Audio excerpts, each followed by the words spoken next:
Vangaveeti మోహనరంగాను చంపించిన TDP party తిరిగి అధికారంలోకి రావడానికి రంగా పేరును వాడుకోవాల్సి వచ్చిందన్నారు వైఎస్ఆర్సీపీ నాయకులు వంగవీటి నరేంద్ర. రంగా 78వ జయంతి సందర్భంగా విజయవాడలోని రాఘవయ్య పార్క్ వద్ద ఉన్న రంగా విగ్రహానికి నరేంద్ర ఘన నివాళులర్పించారు.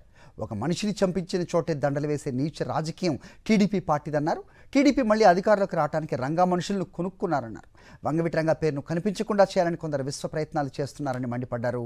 వైఎస్ఆర్కు రంగాకు ఎంతో సాన్నిహిత్యం ఉందని, ఇటీవల వైఎస్ రాజశేఖర రెడ్డిపై కొత్తగా విష ప్రచారం చేస్తున్నారని ఫైర్ అయ్యారు. తప్పుడు ప్రచారాలు చేస్తే ఊరుకునేది లేదని హెచ్చరించారు. ఎక్కడైతే ఒక మనిషిని చంపించి అక్కడికి వెళ్ళి దండలేసేటువంటి ఒక నీచ రాజకీయమైన తెలుగుదేశం పార్టీ తిరిగి అధికారంలోకి రావటానికి మళ్ళా రంగా గారి యొక్క ఫోటోలు, రంగా గారి యొక్క సభ్యుల్ని కొనుక్కుని రంగా గారి విగ్రహాలని పెట్టించుకుంటే కానీ వాళ్ళకి ఇవాళ అధికారం దక్కలేదు అని చాలా గర్వంగా చెప్పుకుంటున్నాం.